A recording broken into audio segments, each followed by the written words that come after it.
Hi friends, welcome to Lakshmi Max. 21 April 2026 இன்னைக்கான current affair question discuss பண்ண போறோம். Railway, SSC, banking, TNPSC படிச்சிட்டு இருக்கேன். கரண்ட் அஃபேரை டெய்லி பேசிஸ்ல படிக்கணும், எக்ஸாம்ல கரண்ட் அஃபேர்ல ஃபுல் மார்க் வாங்கணுங்கிற ஸ்டூடெண்ட் லக்ஷ்மி மேக்ஸ் ஆப்ல இருக்க சிஏ பிடிஎஃப் பிளஸ் டெஸ்ட் கோர்ஸ்ல ஜாயின் பண்ணிக்கோங்க. ஒரு டைம் தான் நீங்க 799 பே பண்ண போறீங்க. லைஃப் டைம் வேலிடிட்டி இருக்கும். டெய்லி கரண்ட் அஃபேர் படிச்சுக்கலாம். Weekly current affair, monthly current affair, daily test, weekly test, monthly டெஸ்ட்னு தமிழ் அண்ட் இங்கிலீஷ்ல இதுலயே கவர் பண்ணிடுவோம். இப்பதான் புதுசா கவர்மெண்ட் எக்ஸாம் படிக்க ஆரம்பிச்சிருக்கேன். எனக்கு ஒரு பெஸ்டான ஆன்லைன் கிளாஸ் வேணுங்கிற ஸ்டூடெண்ட் லக்ஷ்மி மேக்ஸ் ஆப்ல இருக்க ஆல் இன் ஒன் கோர்ஸ்ல ஜாயின் பண்ணிக்கோங்க. இந்த ஒரு கோர்ஸ்லயே 50க்கும் மேற்பட்ட சென்ட்ரல் கவர்மெண்ட் எக்ஸாம்ஸ் எல்லாமே ஃபர்ஸ்ட் அட்டெம்ப்ட்ல கிளியர் பண்ற மாதிரி பெஸ்டான கிளாஸஸ் கொடுத்துருப்போம். இப்ப ரீசெண்டா குரூப் டிக்கான ஃபைனல் பேட்ச் வந்து ஸ்டார்ட் பண்ணிருக்கோம். எஸ்எஸ்சி செலக்ஷன் போஸ்டுக்கான பேட்சும் ஸ்டார்ட் பண்ணிருக்கோம். இதோட ஃபீஸ் வந்து 1999. உங்களுக்கு லைஃப் டைம் வேலிடிட்டி இருக்கும். ஸோ இந்த கோர்சஸ்ல ஜாயின் பண்றதுக்கு இதுதான் நம்ம டீமோட வாட்ஸ்அப் நம்பர். இந்த நம்பரை லக்ஷ்மி மேக்ஸ்ன்னு சேவ் பண்ணிட்டு இந்த நம்பருக்கு ஆல் இன் ஒன் அப்படின்னா I want all in one message பண்ணுங்க. கரண்ட் அஃபேர்னா ஐ வாண்ட் சிஏன்னு மெசேஜ் பண்ணுங்க. NTPC test, group D test, SSC டெஸ்ட்ல ஜாயின் பண்றீங்கன்னா ஐ வாண்ட் டெஸ்ட்னு மெசேஜ் பண்ணுங்க. நீங்க மெசேஜ் பண்ணதும் டீம்ல இருந்து காண்டாக்ட் பண்ணிட்டு ஜிபே நம்பர் இல்ல அக்கௌண்ட் நம்பர் கொடுப்பாங்க. அதுக்கு கோர்ஸோட ஃபீஸ் பே பண்ணிட்டு பேமெண்டோட ஸ்கிரீன்ஷாட் சென்ட் பண்ணீங்கன்னா பேக்ஹண்ட்ல இருந்து உங்களுக்கு அக்சஸ் கொடுத்துருவாங்க. என்டிபிசி அண்டர் கிராஜுவேட்டுக்கு கடைசி 8 மாசத்தோட கரண்ட் அஃபேர் எனக்கு வேணுங்கிற ஸ்டூடெண்ட் கரண்ட் அஃபேருக்கு 799 பே பண்ண வேண்டாம். 199 மட்டும் பே பண்ணி நீங்க வந்து ஜாயின் பண்ணிக்கலாம். ஓகேவா? இப்போ 21ஆம் தேதி இன்னைக்கான கரண்ட் அஃபேர் பாக்குறதுக்கு முன்னாடி நேத்து 20ஆம் தேதியில என்னென்ன நியூஸ் பார்த்தோம் அப்படிங்கிறத ஒரு டைம் வந்து ரிவிஷன் பண்ணிடுவோம். ஸோ ஃபர்ஸ்ட் கொஸ்டின் பாருங்க. Who has been named as India's new High Commissioner to Bangladesh? April 2026 வங்கதேசத்துக்கான இந்தியாவின் புதிய உயர் ஆணையராக நியமிக்கப்பட்டவர் யார்? எஸ்டர்டே பார்த்தோம். யாரு? Dinesh Trivedi. First ever bilateral visit by an Indian Vice President to Sri Lanka was made by whom in April 2026? April 2026 நம்ம இந்திய துணை குடியரசுத் தலைவர் இலங்கைக்கு மேற்கொள்ளப்பட்ட முதல் இருதரப்பு பயணம். ஓகேவா? சோ யாரு நம்ம துணை குடியரசுத் தலைவர்? CP Radhakrishnan. Okay. World liver day வந்து எப்போ? 19 ஏப்ரல். ஒவ்வொரு ஆண்டும் உலக கல்லீரல் தினம் எந்த தேதியில் அனுசரிக்கப்படுகிறது? April 19. Union cabinet has extended Pradhan Mantri Gram Sadak Yojana 3 till which year? ஓகேவா? மத்திய அமைச்சரவை பிரதன் மந்திரி கிராம் சடக் யோஜனா 3 வந்து எந்த ஆண்டு வரை நீட்டித்துள்ளது? சோ எந்த வருஷம் வரைக்கும்? 2028 வரைக்கும் எக்ஸ்டெண்ட் பண்ணிருக்காங்க. Australia and Japan sign 7 billion defence deal for supply of which type of military vessels to Australia? So ஆஸ்திரேலியாவும் ஜப்பானும் என்ன பண்ணிருக்காங்க? ஒரு டீல், ஒரு டிஃபென்ஸ் டீல் வந்து சைன் பண்ணிருக்காங்க. எவ்வளவு அமௌண்ட்? $7 பில்லியன். ஓகேவா? சோ அது எதுக்காக? எந்த வார்ஷிப்புக்காக? மொகாமி கிளாஸ் பிரிகேட்ஸுக்கு. ஆஸ்திரேலியாவுக்கு எந்த வகையான ராணுவ கப்பலை வழங்குவதற்காக ஆஸ்திரேலியாவும் ஜப்பானும் $7 பில்லியன் பாதுகாப்பு ஒப்பந்தத்தில் கையெழுத்திட்டன? சோ என்ன இதுக்கு? மொகாமி கிளாஸ் பிரிகேட்ஸ்ங்க கூடிய வார்ஷிப்புக்காக. According to the new US space policy, by which year does the US plan to deploy nuclear reactors on the moon? புதிய அமெரிக்க விண்வெளி கொள்கையின்படி எந்த ஆண்டுக்குள் நிலவில் அணு உலைகளை நிலைநிறுத்த அமெரிக்கா வந்து திட்டமிட்டிருக்காங்க? 2030க்குள்ள. Okay. Which railway depot has become India's first water neutral railway depot in April 2026? எது? கங்கரியா coaching depart. April 2026 இந்தியாவின் முதல் நீர் நடுநிலை ரயில்வே பணிமனை எது அப்படின்னு பாத்தீங்கன்னா Kankaria coaching depot. Which neighboring country's $1.3 billion loan tranche was recently withheld by IMF in April 2026? IMF சொல்லக்கூடிய international monetary fund. Okay. April 2026 எந்த நாட்டோட 1.3 பில்லியன் கடன் தவணையை வந்து நிறுத்தி வச்சிருக்காங்க? யாரோடத? வங்கதேசத்தோடத. Recently reported 10-day ceasefire agreement in April 2026 was reached between which two countries? April 2026 சமீபத்தில் அறிவிக்கப்பட்ட 10 நாள் போர் நிறுத்த ஒப்பந்தம் எந்த 2 நாடுகளுக்கு இடையே எட்டப்பட்டது அப்படின்னு பாத்தீங்கன்னா யாருக்கு இடையில? Israel and Lebanon. ஓகே. இதுக்கு மத்தியஸ்தம் பண்ணவங்க யாரு? சோ இதுக்கு நடுவுல அந்த இத பேசி முடிச்சவங்க யாரு அப்படின்னு பாத்தீங்கன்னா யுஎஸ். ஓகேவா? யுஎஸோட பிரசிடென்ட் ட்ரம்ப், அதுக்கப்புறம் இஸ்ரேலோட பிரைம் மினிஸ்டர், லெபனானோட பிரசிடென்ட், இவங்க எல்லாருமே கலந்து ஆலோசிச்சு என்ன பண்ணிருக்காங்க? இஸ்ரேலுக்கும் லெபனானுக்கும் இடையில 10 நாள் வந்து போர் நிறுத்த ஒப்பந்தம் வந்து கையெழுத்திட்டாங்க. போர் நிறுத்தம் வந்து பண்ணி வச்சிருந்தாங்க. According to the IMF World Economic Outlook, global growth is projected to slow to what rate in 2026? சர்வதேச நாணய நிதியம்னு சொல்லக்கூடிய இன்டர்நேஷனல் மானிட்டரி ஃபண்ட், அதாவது ஐஎம்எஃப் வந்து உலக பொருளாதார கண்ணோட்டத்தின்படி ஏப்ரல் 2026ஆம் ஆண்டில் உலகளாவிய வளர்ச்சி விகிதத்தில் எவ்வளவு குறையும் என கணிக்கப்பட்டுள்ளது. 3.1%. In which states voter list revision process has the Supreme Court recently intervened under Article 142? எந்த மாநிலத்தோட வாக்காளர் பட்டியல் திருத்த செயல்பாட்டில் சமீபத்தில் உச்சநீதிமன்றம் பிரிவு 142 கீழ் தலையிட்டுள்ளது. சோ எந்த இது? West Bengal. What is India's rank in the World Economic Forum's Energy Transition Index 2025? உலக பொருளாதார மன்றத்தின் எரிசக்தி மாற்ற குறியீட்டுல இந்தியாவோட தரவரிசை என்ன? சோ இதை ரிலீஸ் பண்ணக்கூடிய அமைப்பு, எனர்ஜி டிரான்சிஷன் இண்டெக்ஸை ரிலீஸ் பண்ணக்கூடிய அமைப்பு யாரு அப்படின்னு பாத்தீங்கன்னா வேர்ல்டு எக்கனாமிக் போரம். இதுல இந்தியா எத்தனாவது இடத்துல இருக்கு அப்படின்னா 71வது இடத்துல இருக்கு. ஓகே, இதுதான் எஸ்டர்டேவோட கரண்ட் அஃபேர். இதை நாம ரிவிஷன் பண்ணியாச்சு. அடுத்து நாம பார்க்கக்கூடியது 21/4/2026 இன்னைக்கான கரண்ட் அஃபேரை நாம பார்க்கலாம். ஓகே, எப்பவுமே ஒரு நாளோட கரண்ட் அஃபேர் படிக்கிறதுக்கு முன்னாடி என்ன பண்ணணும்? முந்தின நாள்ல என்ன கரண்ட் அஃபேர் படிச்சோமோ அதை ரிவிஷன் பண்ணிடணும். அன்னன்னைக்குள்ள கரண்ட் அஃபேரை அன்னன்னைக்கு படிச்சுட்டு அதுக்கு டெஸ்ட்டும் எடுத்து பார்த்திடணும். First question பாருங்க. Who was crowned the winner of the Femina Miss India World 2026 title during the grand finale held in Bhubaneswar? Okay, Femina Miss India World 2026 grand finale எங்க நடந்துச்சு அப்படின்னு பாத்தீங்கன்னா புவனேஸ்வர் ஒடிஷால வந்து நடந்திருக்கு. ஓகே, சோ அதுல யாரு வந்து என்ன பண்ணிருக்காங்க? கிரவுண்ட், அதாவது மிஸ் இந்தியா பட்டத்தை வந்து வாங்கியிருக்காங்க. புவனேஸ்வரில் நடைபெற்ற பிரம்மாண்ட இறுதி சுற்றில் ஃபெமினா மிஸ் இந்தியா வேர்ல்ட் 2026 பட்டத்தை வென்றவர் யார்? யாரு அப்படின்னு பாத்தீங்கன்னா சந்தவி சதீஷ் சைல். ஓகேவா, சாத்வி சதீஷ் சைல். இவங்க தான் பாத்தீங்கன்னா ஃபெமினா மிஸ் இந்தியா வேர்ல்ட் 2026 பட்டத்தை வந்து வின் பண்ணிருக்காங்க. அவங்களோட நேம் வந்து சாத்வி சதீஷ் சைல். ஓகே, இது வந்து எங்க நடந்திருக்கு அப்படின்னு பாத்தீங்கன்னா புவனேஸ்வர் ஒடிஷால நடந்திருக்கு. இவங்க வந்து எந்த ஸ்டேட்ல இருந்து வந்திருக்காங்க அப்படின்னு பாத்தீங்கன்னா கோவால இருந்து வந்திருக்காங்க. Sadhvi Satish சைல் representing the state of Goa. இவங்க கோவால இருந்து வந்திருக்காங்க. was crowned Femina Miss India World 2026. ஓகேவா, இவங்க தான் எதை வின் பண்ணிருக்காங்க? Femina Miss India World 2026 வந்து வின் பண்ணிருக்காங்க. இது எங்க நடந்திருக்கு அப்படின்னு பாத்தீங்கன்னா புவனேஸ்வர் ஒடிஷால நடந்திருக்கு. எக்ஸாம்ல கேட்பாங்க ஃபெமினா மிஸ் இந்தியா வேர்ல்ட் 2026 எங்க நடந்துச்சுன்னு கேட்பாங்க. புவனேஸ்வர் ஒடிஷால நடந்துச்சு. சோ அதுல அந்த பட்டம் வாங்கினவங்க யாரு? அதுல வின் பண்ணவங்க யாரு? ஓகேவா, சோ மிஸ் இந்தியா வின் பண்ணவங்க யாரு அப்படின்னு பாத்தீங்கன்னா சாத்வி சதீஷ் சைல். ஓகே, அதே மாதிரி ரன்னர் அப் கேட்பாங்க. ஃபர்ஸ்ட் ரன்னர் அப் யாரு அப்படின்னு பாத்தீங்கன்னா ரேகா பாண்டே. இவங்க வந்து எந்த ஸ்டேட்ல இருந்து வந்திருக்காங்கன்னா உத்தரப்பிரதேசத்துல இருந்து வந்திருக்காங்க. ஓகேவா, அதே மாதிரி செகண்ட் ரன்னர் அப் யாரு அப்படின்னு பாத்தீங்கன்னா நம்ம தமிழ்நாட்டுல இருந்து போன அனுஷா சுவாமி. இவங்க வந்து second runner up. Okay, 61st edition of the pageant was hosted at the Jawaharlal Nehru Indoor Stadium, Bhubaneswar Odisha. ஓகேவா, இது எங்க நடந்திருக்கு அப்படின்னா புவனேஸ்வர் ஒடிஷால நடந்திருக்கு. இது எத்தனாவது எடிஷன் அப்படிங்கறதை பாத்துக்கோங்க. 61st edition. ஓகேவா, as the winner Saathvi Satish Sail will represent India at the prestigious Miss World International pageant. Okay, இப்போ இவங்க வந்து மிஸ் இந்தியா வின் பண்ணிருக்காங்களா? அடுத்து வரக்கூடிய மிஸ் வேர்ல்டுல இவங்க வந்து என்ன பண்ண போறாங்க? கலந்துக்கிட போறாங்க.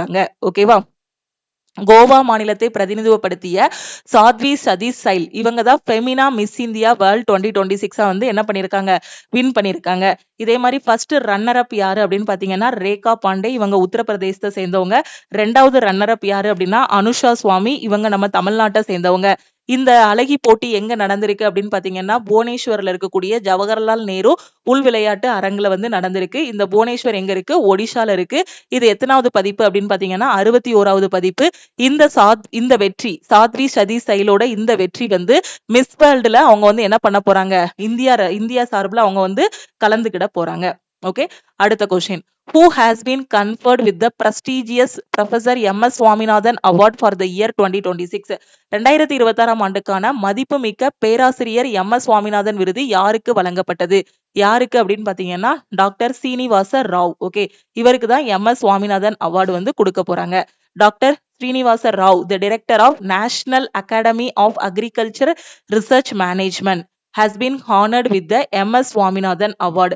The award ceremony எங்க நடந்திருக்கு அப்படின்னு பாத்தீங்கன்னா ஹைதராபாத் தெலுங்கானால நடந்திருக்கு. ஓகே, தேசிய வேளாண் ஆராய்ச்சி மேலாண்மை அகாடமியோட இயக்குனரான சீனிவாச ராவுக்கு தான் எம்.எஸ். சுவாமிநாதன் அவார்டு வந்து என்ன பண்ணிருக்காங்க? கொடுத்திருக்காங்க. இது எங்க நடந்திருக்கு அப்படின்னு பாத்தீங்கன்னா இந்த விருது வழங்கும் விழா வந்து தெலுங்கானா மாநிலம் ஹைதராபாத்ல வந்து நடந்திருக்கு. ஓகே, காலநிலைக்கு ஏற்ற விவசாயம், மண் ஆரோக்கிய மேலாண்மை, மானாவாரி விவசாய முறைகளில் மேற்கொண்ட அவரோட ஆராய்ச்சிக்காக இந்த அங்கீகாரம் வந்து அவருக்கு வழங்கப்பட்டுள்ளது. ஓகே, இப்போ நம்ம ஸ்டாட்டிக் ஜிகேன்னு பார்த்தோம் அப்படின்னா, ஓகே, இந்த கொஸ்டினை பேஸ் பண்ணி ஒருவேளை ஸ்டாட்டிக் ஜிகே எடுக்கிறாங்க அப்படின்னா என்ன மாதிரி கேட்பாங்க? Who is known as the father of the green revolution of India? இந்தியாவுல பசுமை புரட்சியின் தந்தை யாரு அப்படின்னு கேட்பாங்க. ஓகே, யாரு? எம்.எஸ். சுவாமிநாதன். அதே மாதிரி வேற என்ன கேட்கலாம்? NAARM வந்திருக்கு. ஓகேவா? National academy of agriculture research management. ஓகேவா? சோ இதோட டைரக்டர் தான் யாரு அப்படின்னு பாத்தீங்கன்னா ஸ்ரீனிவாச ராவ். அப்ப NAARMல இருந்து ஸ்டாட்டிக் ஜிகே வருது அப்படின்னா இதோட ஹெட் குவார்டர்ஸ் எங்கன்னு கேட்பாங்க. தேசிய வேளாண் ஆராய்ச்சி மேலாண்மை அகாடமியோட தலைமையகம் எங்க இருக்குன்னு கேட்பாங்க. எங்கன்னா ஹைதராபாத்ல இருக்கு. Okay, which organization is the apex body for coordinating, guiding, managing research and education in agriculture? Okay, இந்தியாவுல வேளாண்மை ஆராய்ச்சி மற்றும் அதுக்கான கல்வியை ஒருங்கிணைக்கிறது, அதை வழிகாட்டுறது, நிர்வகிக்கிறது எல்லாமே எதுக்கு கீழே வரும்? ICARன்னு சொல்லக்கூடிய Indian council of agriculture and ரிசர்ச்சுக்கு கீழே வரக்கூடியது. ஓகே, இதுல இருந்து ஸ்டாட்டிக் ஜிகேன்னு கேட்டாங்கன்னா இந்த மாதிரி கேட்பாங்க. Okay, on which date national civil service day 2026 celebrated? 2026ஆம் ஆண்டு தேசிய சிவில் சர்வீஸ் தினம் எந்த தேதியில் கொண்டாடப்படுகிறது? சோ எந்த தேதி அப்படின்னு பாத்தீங்கன்னா ஏப்ரல் 21. நேஷனல் சிவில் சர்வீசஸ் டே வந்து April 21. The day is dedicated to recognizing the hard work and dedication of civil servants who serve as the administrative backbone of the country. ஓகேவா? சோ சிவில் சர்வன்ஸோட ஹார்ட் ஒர்க் அது எல்லாத்தையுமே இது பண்றதுக்காக, ஓகேவா, ஒரு recognise பண்ண, ஒரு நினைவு கூறும் வகையில, ஒரு பாராட்டத்தக்க வகையில இந்த சிவில் சர்வீஸ் டே வந்து நாம செலிப்ரேட் பண்றோம். On this day Sardar Vallabhbhai Patel, India's first home minister, addressed the first batch of Indian administrative service probationers at Metcalfe House, Delhi. ஓகேவா? சோ ஜஸ்ட் நீங்க இதுல என்ன தெரிஞ்சுக்கணும் அப்படின்னு பாத்தீங்கன்னா சிவில் சர்வீஸ் டே எப்போ அப்படிங்கறத மட்டும் நீங்க தெரிஞ்சுக்கிட்டீங்கன்னா போதும். ஓகேவா? ஓகே, இப்போ இதுல இந்த சிவில் சர்வீஸை வச்சு நாம ஒரு ஸ்டாட்டிக் ஜிகே எடுக்கிறோம் அப்படின்னா என்ன மாதிரி எடுக்கலாம்? Father of Indian civil service யாரு அப்படின்னா சார்லஸ் கார்ன்வாலிஸ். ஓகேவா?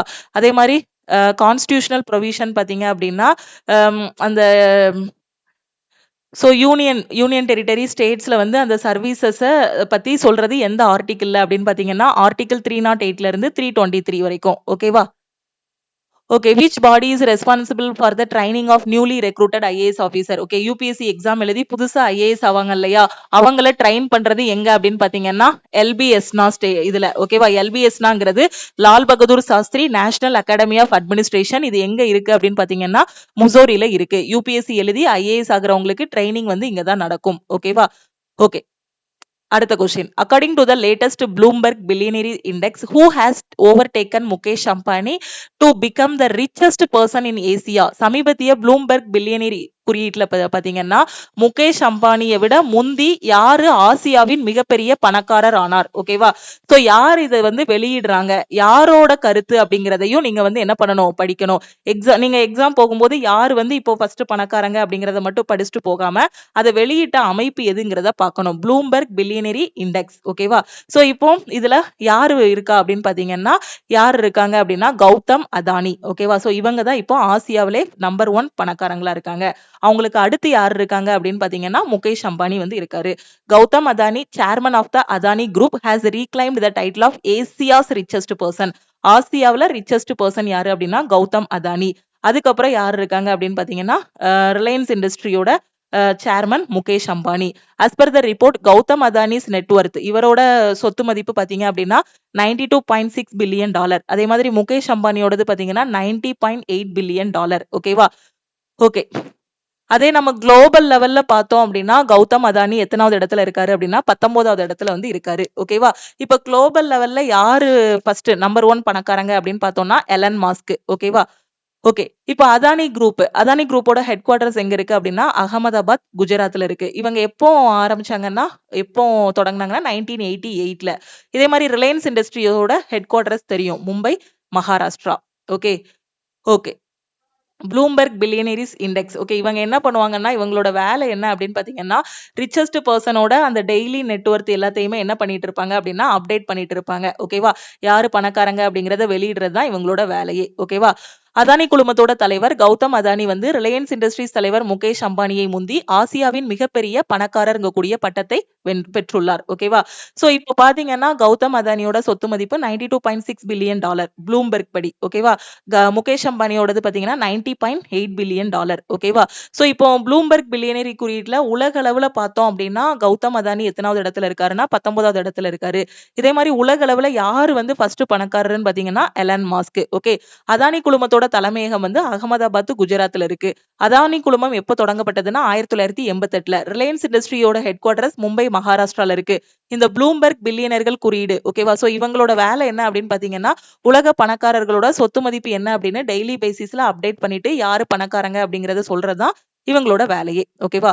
On the occasion of world heritage day 2026 foundation stone of India's first petroglyph conservation park was laid in which location? Okay, உலக பாரம்பரிய தினம் 2026 முன்னிட்டு இந்தியாவின் முதல் பெட்ரோக்ளிப் பாதுகாப்பு பூங்காவிற்கான அடிக்கல் எந்த இடத்தில் நாட்டப்பட்டுள்ளது? சோ எங்க அப்படின்னு பாத்தீங்கன்னா லடாக்ல. ஓகே, லடாக்ல. ஓகேவா? சோ அந்த பூங்காவோட நேம் என்னங்கிறத படிச்சுக்கோங்க. ஓகே, அந்த பார்க், ஓகே, அந்த கன்சர்வேஷன் பார்க் பெட்ரோக்ளிப். ஓகே, பெட்ரோக்ளிப் எங்க இருக்கு, எங்க அந்த அடிக்கல் நட்டிருக்காங்க அப்படின்னா லடாக்ல. ஓகேவா? சோ லடாக்கோட கவர்னர் பாத்தீங்க அப்படின்னா வினய்குமார் சாக்சனா. ஓகே, எக்ஸாம்ல கேட்பாங்க. ஓகேவா? ஏன்னா லடாக்கை பத்தி நியூஸ் வந்திருக்கு, உங்களுக்கு கவர்னர் கேட்டாலும் கேட்பாங்க. ஏன்னா இவர் தான் என்ன பண்ணிருக்காரு, அந்த அடிக்கல் வந்து நாட்டிருக்காரு. லடாக்கோட governor Vinay Kumar Saxena laid the foundation stone for the park at Sindhu Ghat lake on world heritage day. நேற்று தான் பார்த்தோம் வேர்ல்டு ஹெரிடேஜ் டே, உலக பாரம்பரிய தினம் எப்போ? ஏப்ரல் 18, 2026. ஓகேவா? ஓகே, சோ வேர்ல்டு ஹெரிடேஜ் டே வந்து நம்ம எப்பவுமே ஏப்ரல் 18 தான் என்ன பண்ணுவோம்? சோ ஏப்ரல் 18 தான் நம்ம வந்து செலிப்ரேட் பண்ணுவோம். லடாக்கோட ஆளுநர் வந்து வினய்குமார் சாக்சனா உலக பாரம்பரிய தினமான ஏப்ரல் 18, 2026 அன்று லேவ்ல, ஓகே, லேவ் எங்க இருக்கு? லடாக்ல இருக்கு. இந்த பூங்காவுக்கான அடிக்கல்ல வந்து நாட்டிருக்காரு. ஓகேவா? ஓகே, அடுத்த கொஸ்டின் பாருங்க. Okay, அடுத்த question. Which company has launched India's first 3D semiconductor packaging and assembly unit at Info Valley, Odisha? ஒடிசாவின் இன்ஃபோ வேலியில் இந்தியாவின் முதல் 3D செமிகண்டக்டர் பேக்கேஜிங் மற்றும் அசம்பிளி யூனிட்டை தொடங்கியுள்ள நிறுவனம் எது? ஸோ எந்த நிறுவனம் அப்படின்னா RIR power electronics limited. Okay, RIR power electronic limited தான் தொடங்கியிருக்காங்க. எங்க அப்படின்னு பாத்தீங்கன்னா புவனேஸ்வர், ஒடிஷால. ஓகே, எக்ஸாம்ல வந்து எங்க தொடங்கியிருக்காங்கிற மாதிரியும் கேட்பாங்க, எந்த நிறுவனம் இதை தொடங்கியிருக்காங்கிற மாதிரியும் கேட்பாங்க. இது ரெண்டும் மட்டும் நீங்க படிச்சுக்கோங்க. ஓகேவா? சோ இப்போ இதை பேஸ் பண்ணி நம்ம வந்து செமிகண்டக்டர் வச்சு ஸ்டாட்டிக் ஜிகே பார்த்தோம் அப்படின்னா where is the headquarters of India semiconductor mission, ISMனு சொல்லக்கூடிய இந்தியா செமிகண்டக்டர் மிஷனோட ஹெட் குவார்டர்ஸ் எங்க இருக்குன்னா டெல்லியில இருக்கு. Which element is most commonly used as a base material in the manufacturing of semiconductor chips? Okay, இந்த குறைக்கடத்தி சிப்ஸ் எல்லாமே பண்ணும்போது அந்த சிப் எல்லாம் பண்ணும்போது எது வச்சு பண்ணுவோம் அப்படின்னா சிலிக்கான் வச்சு பண்ணுவோம். Which city in Odisha is known as the temple city of India and is also the location for the new semiconductor unit. Okay, so ஒடிஷால டெம்பிள் சிட்டின்னு எதை சொல்லுவோம் அப்படின்னு பாத்தீங்கன்னா புவனேஸ்வர். ஓகேவா? சோ இந்தியாவின் முதல் வகையான 3D செமிகண்டக்டர் பேக்கேஜிங் R&D மற்றும் அசம்பிளி யூனிட் வந்து ஒடிசா மாநிலத்துல வந்து என்ன பண்ண போறாங்க, நிறுவ போறாங்க. ஓகேவா? ஓகே, சோ அந்த இதுக்கான அந்த ஸ்டாட்டிக் ஜிகே எல்லாமே சொல்லிட்டேன். ISM சொல்லக்கூடிய இந்திய செமிகண்டக்டர் மிஷன் எங்க இருக்கு அப்படின்னா புதுடில்லியில இருக்கு. செமிகண்டக்டர் சிப்பு தயாரிக்க எந்த இது வந்து பயன்படுத்துறோம், எந்த தனிமம் யூஸ் பண்றோம் அப்படின்னா சிலிக்கான். ஓகேவா? ஒடிசால எந்த நகரம் வந்து கோயில் நகரம்னு சொல்றோம் அப்படின்னா Bhubaneswar. Which investigative agency has launched the AI powered chatbot named Abhay to help citizens verify the authenticity of official notices? குடிமக்கள் தங்களுக்கு வரும் அதிகாரப்பூர்வ அறிவிப்புகளின் உண்மையை சரிபார்க்க உதவும் வகையில் அபை என்ற பெயரில் AI-ஆல் இயங்கும் சாட்பாட்டை தொடங்கியுள்ள விசாரணை நிறுவனம் எது அப்படின்னா CBI, central bureau of investigation, மத்திய புலனாய்வு பிரிவு. ஓகே, சோ இந்த அபை இங்க கூடிய சாட்பாட்டை தொடங்கி இருக்கக்கூடியவங்க யாரு அப்படின்னு பாத்தீங்கன்னா CBI. ஓகேவா? ஓகே, இப்போ CBI பத்தி நாம ஸ்டாட்டிக் ஜிகே பார்த்தோம் அப்படின்னா who was the first director of the central bureau of investigation? Okay, சிபிஐயோட ஃபர்ஸ்ட் டைரக்டர் யாரு அப்படின்னா DP கோலி. 1963 to 68 வரை அவர் வந்து என்ன பண்ணிருக்காரு, சர்வீஸ் பண்ணிருக்காரு. In which year was the central bureau of investigation established? CBI எப்போ எஸ்டாப்ளிஷ் பண்ணாங்க அப்படின்னா 1963 1st April. Okay, 1st April 1963ல. Which committee's recommendation led to the establishment of the CBI? ஓகேவா? சோ எந்த கமிட்டியோட ரெக்கமெண்டேஷன்ல சிபிஐன்னு ஒண்ணு வந்துச்சு அப்படின்னு பாத்தீங்கன்னா சந்த சந்தனம் கமிட்டி. ஓகேவா? சோ இதெல்லாமே ஸ்டாட்டிக் ஜிகேவா கேட்கலாம். ஓகே, ஜஸ்ட் தெரிஞ்சு வச்சுக்கோங்க. ஏன்னா நம்ம கரண்ட் அஃபேர் வந்து முன்னாடி மாதிரி லைட்டா மேலோட்டமா படிச்சுட்டு போக முடியாது. இப்ப எக்ஸாமுக்கு இன்டெப்தா கேக்குறாங்க. சோ ஃபுல் மார்க் வாங்கணும்னா கரண்ட் அஃபேர், அதுக்கு ரிலேட்டடான ஸ்டாட்டிக் ஜிகே எல்லாத்தையுமே படிச்சுதான் ஆகணும். மத்திய புலனாய்வு பிரிவின் முதல் இயக்குனர் யாரு அப்படின்னா டிபி போலி. மத்திய புலனாய்வு பிரிவு எந்த ஆண்டில் நிறுவப்பட்டதுன்னா 1963 ஏப்ரல் 1ல. எந்த குழுவின் பரிந்துரையில் சிபிஐ நிறுவப்பட்டது அப்படின்னு பாத்தீங்கன்னா சந்தானம் கமிட்டியின் மூலமாக நிறுவப்பட்டது. அதோட ரெக்கமெண்டேஷன்ல. Recently, which ministry launched the Vishwa Sutra initiative to promote Indian handlooms globally? இந்திய கைத்தறி பொருட்களை உலகளவில் மேம்படுத்துவதற்காக விஸ்வசூத்ராங்க கூடிய ஒரு முன்முயற்சியை தொடங்கிய அமைச்சகம் எது எது அப்படின்னு பாத்தீங்கன்னா எது ministry of textiles. So Ministry of Textiles கீழ வரும். Vishwasutra Weaves of India for the World aims to showcase traditional Indian handlooms within a contemporary global design framework to increase the international appeal. ஓகேவா? ஸோ நம்மளோட அந்த கைத்தறி டிசைன்கள் எல்லாத்தையுமே so உலகத்துக்கு காட்டக்கூடிய ஒரு இதா வந்து காட்டணும் அப்படிங்கிறதுக்காக கொண்டு வந்த ஒரு இதுதான் என்ன அப்படின்னு பாத்தீங்கன்னா விஸ்வசூத்ரா. எந்த அமைச்சகம் கொண்டு வந்திருக்காங்க அப்படின்னு பாத்தீங்கன்னா மினிஸ்ட்ரி ஆஃப் டெக்ஸ்டைல்ஸ். ஓகேவா? சோ இப்போ இதுக்கு கீழே ஸ்டாட்டிக் ஜிகேன்னு பார்த்தோம் அப்படின்னா what are the components of the 5F formula often mentioned in prime minister in relation to the textile sector. Textile செக்டார்ல 5Fன்னு சொல்லக்கூடியது எது அப்படின்னா farm to fibre, fibre to factory, factory to fashion, fashion to foreign. Okay, farm to fibre, fibre to factory, ஃபேக்டரியில இருந்து ஃபேஷனா மாறணும், ஃபேஷன்ல இருந்து foreign. Okay, which city is popularly known as the Manchester of India due to its historical prominence in the textile industry? Okay, Manchester of India எது என்னது அகமதாபாத். ஓகேவா? under which ministry does the National Institute of Fashion Technology function? Okay, National Institute of Fashion Technology எந்த அமைச்சகத்துக்கு கீழ வரும் அப்படின்னு பாத்தீங்கன்னா Ministry of Textilesக்கு கீழ வரும். விஸ்வசூத்ராங்கிறது உலகத்துக்கான இந்தியாவோட நெசவுகள், அதாவது நம்மளோட அந்த கைத்தறி வண்ணங்கள் எல்லாத்தையுமே உலகுக்கு காட்டக்கூடியதா காட்டணும். ஓகேவா? சோ அதுக்காக கொண்டு வரப்பட்டதா எதுனா விஸ்வசூத்ரா. ஓகே, சோ இந்திய கைத்தறியின் சர்வதேச ஈர்ப்பை அதிகரிக்க நவீன உலகளாவிய வடிவமைப்பு கட்டமைப்பிற்குள் பாரம்பரிய இந்திய கைத்தறிகளை காட்சிப்படுத்துவதை நோக்கமாக கொண்டதுதான் இந்த விஸ்வசூத்ராவோட என்னது முக்கியமான நோக்கம். ஓகே, இப்போ நாம வந்து ஸ்டாட்டிக் ஜிகே பார்த்தோம் அப்படின்னா பிரைம் மினிஸ்டர் வந்து அடிக்கடி அந்த மினிஸ்ட்ரி ஆஃப் ஜவுளித்துறை தொடர்பா 5Fன்னு ஒண்ணு சொல்லுவாங்க. அந்த 5Fனா என்ன அப்படின்னு பாத்தீங்கன்னா farm to fibre, fibre to factory, factory to fashion, fashion to foreign. அதே மாதிரி இந்தியாவின் மான்செஸ்டர் எது அப்படின்னு பாத்தீங்கன்னா அகமதாபாத். ஓகே, தேசிய பேஷன் தொழில்நுட்ப நிறுவனம் எந்த அமைச்சகத்தின் கீழ் செயல்படுகிறது அப்படின்னா ஜவுளித்துறை அமைச்சகம். ஸோ எதுக்காக அகமதாபாத்தை வந்து இந்தியாவோட மான்செஸ்டர் அப்படின்னு சொல்றோம் அப்படின்னா அங்க வந்து காட்டன் இண்டஸ்ட்ரீஸ். ஓகேவா? ஸோ கைத்தறி காட்டன் இண்டஸ்ட்ரீஸ் எல்லாமே இருக்கிறதுனால. Who has been elected as the president of the newly formed Odisha Steel Producers Association? புதிதாக உருவாக்கப்பட்ட ஒடிசா எஃகு உற்பத்தியாளர்கள் சங்கத்தின் தலைவராக தேர்ந்தெடுக்கப்பட்டவர் யார்? சோ யாரு அப்படின்னா அசித் Tripathi. Okay, former Odisha chief secretary Asit Tripathi has been elected as the president of the Odisha Steel Producers Association. Odisha steel producer அசோசியேஷனுக்கு யார வந்து பிரசிடென்டா செலக்ட் பண்ணிருக்காங்க அப்படின்னா அசித் திரிபாதி. ஓகேவா? ஓகே, சோ எஸ்கே பாப்லி a retired Indian forest officer has been appointed as the secretary general of the association. ஓகேவா? சோ இப்போ நீங்க தெரிஞ்சுக்க வேண்டியது என்ன அப்படின்னா OSPAன்னு சொல்லக்கூடிய ஒடிஷா ஸ்டீல் ப்ரொடியூசர்ஸ் அசோசியேஷனோட பிரசிடென்டா யாரை தேர்ந்தெடுத்திருக்காங்க அப்படின்னா அசித் திரிபாதி. ஓகே, ஓகே, இப்போ ஸ்டாட்டிக் ஜிகே பார்த்தோம் அப்படின்னா which state is the largest producer of steel and iron ore in the country? Okay, நம்ம இந்தியாவில் அதிகமான அளவு ஸ்டீல் அண்ட் அயன் ஓரை வந்து ப்ரொடியூஸ் பண்ணக்கூடிய ஸ்டேட் எது அப்படின்னு பார்த்தீங்கன்னா Odisha. What is the name of the public sector undertaking that operate and integrated steel plan at Rourkela Odisha? So Odisha எதுனா steel authority of India limited, SAIL. Okay, so SAIL எங்க இருக்கு? ஒடிஷால தான் இருக்கு. ஓகே, ஓகே, இதுல வந்து இப்போ டீடைலா தமிழ் மீடியம் ஸ்டூடெண்ட்டும் பார்த்திருப்பீங்க அப்படிதானே? ஒடிசா மாநிலத்தோட முன்னாள் தலைமைச் செயலாளர் அசித் திரிபாதி வந்து ஒடிசா எஃகு உற்பத்தியாளர்கள் சங்கத்தோட ஒரு பிரசிடென்டா தலைவராக வந்து என்ன பண்ணிருக்காங்க? தேர்ந்தெடுத்திருக்காங்க. ஓகேவா? சோ நம்ம நாட்டுல அதிகமான அளவு இரும்பு தாது எஃகு உற்பத்தி எங்க அதிகமா வந்து இது பண்றாங்க அப்படின்னா ஒடிஷால. ஓகே, ஒடிஷாவோட ரூர்கேலாவுல ஒரு ஒருங்கிணைந்த எஃகு ஆலையை இயக்கும் பொதுத்துறை நிறுவனம் எது அப்படின்னா செயில். ஓகேவா? Steel Authority of India Limited. Which international investigative project discussed at the recent WADA conference in Delhi has successfully seized several tons of performance enhancing drugs and dismantled global supply chains? புதுடில்லியில் அண்மையில் நடைபெற்ற வாடா மாநாட்டில் விவாதிக்கப்பட்ட எந்த சர்வதேச புலனாய்வு திட்டம் பல டன் செயல்திறனை மேம்படுத்தும் மருந்துகளை ஓகேவா வெற்றிகரமாக கைப்பற்றி உலகளாவிய விநியோக சங்கிலியை சிதைத்துள்ளது? சோ எது அப்படின்னு பாத்தீங்கன்னா ஆபரேஷன் அப்ஸ்ட்ரீம். ஓகேவா? சோ வாடா. சோ ஓகேவா? சோ இதோட ஃபுல் ஃபார்ம் பார்த்தோம் அப்படின்னா வேர்ல்டு ஆன்டி டோப்பிங் ஏஜென்சி. ஓகேவா? சோ இதோட ஹெட் குவார்டர்ஸ் எங்க இருக்குன்னா மான்ட்ரல் கனடால இருக்கு. எக்ஸாம்ல கேட்பாங்க, இதை ஸ்டாட்டிக் ஜிகேவா கண்டிப்பா கேட்பாங்க, ஏன்னா நியூஸ்ல வந்திருக்கு இல்லையா?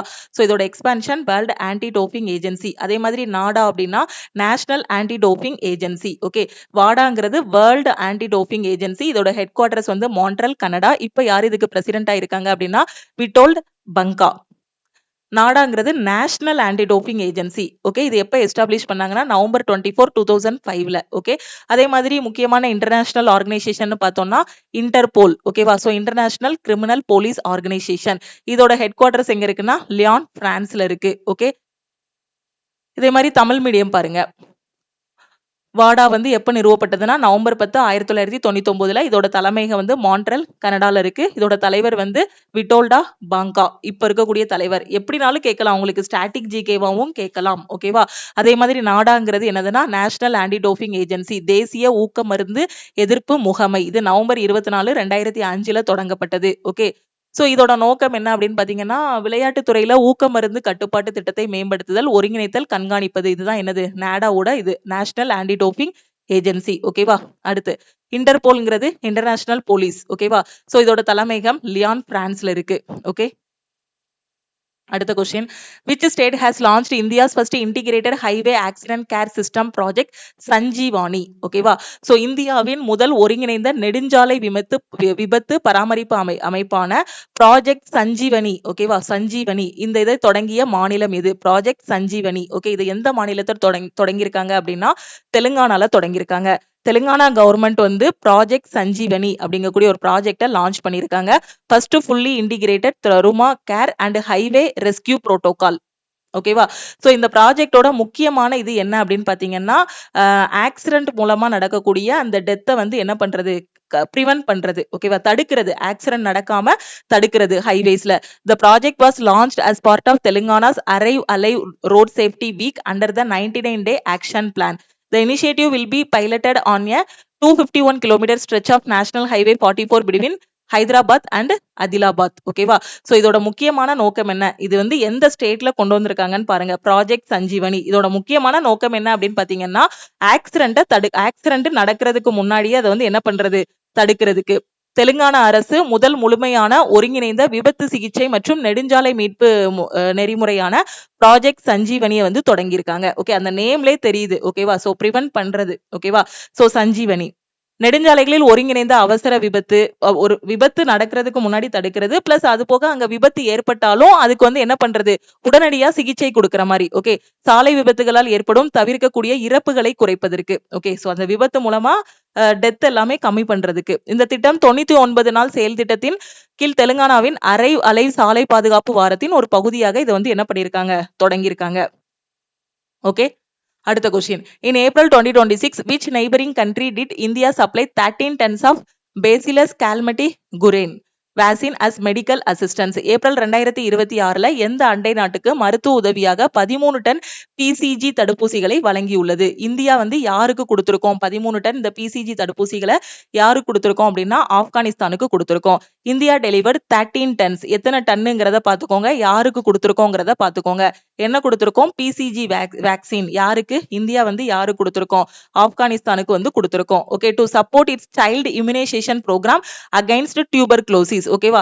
சோ குழந்தை பிறந்தோடனே பிசிஜி வேக்சின் எல்லாம் போடுவாங்க, அப்படிதானே? ஏன்னா அது தடுப்பூசி. ஓகே, அந்த தடுப்பூசி எதுக்காக, டிபில இருந்து நம்மள பாதுகாத்துக்கிறதுக்காக. Okay, ministry of external affairs spokesperson Ranveer Jaiswal confirmed that the consignment of 13 tons of PCG vaccines was delivered to the Afghanistan Ministry of Public Health. Okay, so யாரு கொடுத்திருக்காங்க, நம்ம இந்தியா வந்து ஆப்கானிஸ்தானுக்கு 13 டன் பிசிஜி தடுப்பூசிகளை வந்து கொடுத்திருக்காங்க. இது மட்டும் படிச்சீங்கனாலே போதும். ஓகே, இதுல இருந்தா கொஸ்டின்ஸ் வந்து கேட்பாங்க. ஓகே. ஸோ என்ன குடுத்திருக்காங்க? யாருக்கு குடுத்திருக்காங்க? ஓகே. இதுதான் இன்னைக்கான டாப் கரண்ட் அஃபேர். அதோட டீடைல் எக்ஸ்பிளனேஷன். கண்டிப்பா இந்த கிளாஸஸ் உங்களுக்கு ரொம்பவே யூஸ்ஃபுல்லா இருக்கும். மறக்காம லைக் பண்ணுங்க. இன்னைக்குள்ள கரண்ட் அஃபேர இன்னைக்கே படிச்சிருங்க. இதோட பிடிஎஃப் எல்லாமே சிஏ பிடிஎஃப் கோர்ஸ்ல உங்களுக்கு நான் வந்து குடுத்திருக்கேன். அதுல டவுன்லோட் பண்ணி பிடிஎஃப் படிச்சுட்டு இன்னைக்கு ஈவினிங் வந்து 21 ஏப்ரலுக்கான டெஸ்ட்டையும் அட்டெண்ட் பண்ணிருங்க. சனிக்கிழமை வீக்லி டெஸ்ட் வந்து அப்லோட் பண்ணிருவோம் ஆப்ல. கரண்ட் அஃபேருக்கான வீக்லி டெஸ்ட்டையும் அட்டெண்ட் பண்ணிருங்க.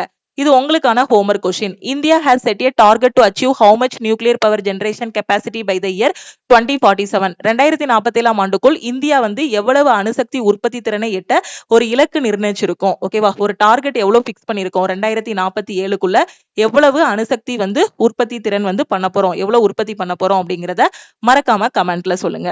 ஓகேவா? ஓகே. இப்பதான் மேம் நான் புதுசா கவர்மெண்ட் எக்ஸாம் படிக்க ஆரம்பிச்சிருக்கேன். பெஸ்ட்டான ஆன்லைன் கிளாஸ் வேணுங்கிற ஸ்டூடெண்ட் நம்ம லக்ஷ்மி மேக்ஸ் ஆப்ல இருக்க ஆல் இன் ஒன் கோர்ஸ்ல வந்து ஜாயின் பண்ணிக்கோங்க. ஓகேவா? ஸோ அந்த ஒரு கோர்ஸ்லயே 50க்கும் மேற்பட்ட சென்ட்ரல் கவர்மெண்ட் எக்ஸாம்ஸ் எல்லாமே ஃபர்ஸ்ட் அட்டெம்ப்ட்ல கிளியர் பண்ற மாதிரி கொடுத்துருப்போம். Maths, reasoning, science, general awareness, ரயில்வேக்கு தேவையான எல்லா சிலபஸும் கவர் பண்ணிடுவோம். எஸ்எஸ்சி படிக்கிறீங்கன்னா English, maths, reasoning, science, general awareness ஃபுல்லாவே கவர் பண்ணிடுவோம். பேங்கிங் படிக்கிறீங்கன்னா இங்கிலீஷ், மேக்ஸ், ரீசனிங், கரண்ட் அஃபேர்னு எல்லாமே கவர் பண்ணிடுவோம். ஓகேவா? ஒரு டைம் தான் ஃபீஸ் பே பண்ண போறீங்க. ஆல் இன் ஒன் கோர்ஸோட ஃபீஸ் வந்து 1999. தமிழ் அண்ட் இங்கிலீஷ்ல கிளாஸஸ் இருக்கும். ஒரு டைம் ஃபீஸ் பே பண்ணிட்டீங்க அப்படின்னா உங்களுக்கு லைஃப் டைம் அக்சஸ் இருக்கும். ஓகேவா? எல்லா சப்ஜெக்ட்டுமே படிச்சுக்கலாம். கிளாஸஸ் எல்லாமே ரெக்கார்டட் கிளாஸஸா கொடுத்துருப்போம். எந்த டைம்னாலும் கிளாஸஸ் பார்த்துக்கலாம். எந்த டைம்னாலும் டெஸ்ட் எழுதிக்கலாம். வீக்லி பிளான் கொடுத்துருவோம். வீக்லி டெஸ்ட் வந்து கொடுத்துருவோம். ஓகே. அதே மாதிரி நான் கரண்ட் அஃபேர்ல ரொம்ப வீக்கா இருக்கேன் மேடம். பேங்கிங் படிக்கிறேன், எஸ்எஸ்சி படிச்சிட்டு இருக்கேன், ரயில்வே படிச்சிட்டு இருக்கேன். கரண்ட் அஃபேர்ல ஃபுல் மார்க் வாங்கணுங்கிற student CA PDF course plus test பேட்ச்ல ஜாயின் பண்ணிக்கோங்க. இதுல உங்களுக்கு கரண்ட் அஃபேர் வந்து daily current affair, weekly current affair, monthly current affair, daily test, weekly test, monthly test கொடுத்துருவோம். இதோட ஃபீஸும் பாத்தீங்கன்னா 799 தான். ஒரு டைம் ஃபீஸ் பே பண்ணிட்டீங்கன்னா அதுக்கப்புறம் நீங்க ஃபீஸ் பே பண்ணவே வேண்டாம். உங்களுக்கு கரண்ட் அஃபேருக்கு லைஃப் டைம் அக்சஸ் இருக்கும். டெய்லி நியூஸ் பேப்பர் எதுவுமே ரீட் பண்ண வேண்டாம். நம்ம டெய்லி உங்களுக்கு ஒன்லைனராகவும் அப்டேட் பண்ணிடுவோம், டீடைல்டாகவும் அப்டேட் பண்ணிடுவோம். ஸோ இந்த நம்பருக்கு ஆல் இன் ஒன் அப்படின்னா ஐ வாண்ட் ஆல் இன் ஒன்னு மெசேஜ் பண்ணுங்க. கரண்ட் அஃபேர்னா ஐ வாண்ட் சிஏன்னு மெசேஜ் பண்ணுங்க. இது மட்டும் இல்லாம இப்ப என்டிபிசி அண்டர் கிராஜுவேட் போற ஸ்டூடெண்ட்டுக்கு கடைசி 8 மாசத்தோட கரண்ட் அஃபேர் படிக்கிறதுக்கு, லாஸ்ட் 8 மந்த்ஸோட கரண்ட் அஃபேர் மட்டும் படிக்கிறதுக்கு நீங்க 199 ஃபீஸ் பே பண்ணி ஜாயின் பண்ணிக்கலாம். உங்களுக்கு இந்த கரண்ட் அஃபேர் கோர்ஸுக்கே அக்சஸ் கொடுத்துருவோம். கரெக்டா எக்ஸாம் முடிகிற வரைக்கும். ஓகேவா? என்டிபிசி அண்டர் கிராஜுவேட் எக்ஸாம் முடிகிற வரைக்கும் உங்களுக்கு என்ன இருக்கும், இந்த கோர்ஸ் வந்து வேலிடிட்டி இருக்கும். அதுக்கப்புறம் வேணும்னா கூட ரிமைனிங் அமௌண்ட் பே பண்ணி வந்து நீங்க எக்ஸ்டெண்ட் பண்ணிக்கலாம். ஓகேவா? என்டிபிசி அண்டர் கிராஜுவேட்டுக்கு டெஸ்ட் பேட்ச் வேணும், குரூப் டிக்கு டெஸ்ட் பேட்ச் வேணுங்கிற ஸ்டூடெண்ட் இந்த நம்பருக்கு ஐ வாண்ட் டெஸ்ட்னு மெசேஜ் பண்ணுங்க. லக்ஷ்மி மேக்ஸோட டெலிகிராம் சேனல் அண்ட் குரூப்லையும் ஜாயின் பண்ணிக்கோங்க. இன்ஸ்டாகிராம்லையும் லக்ஷ்மி மேக்ஸை ஃபாலோ பண்ணிக்கோங்க. தேங்க்யூ.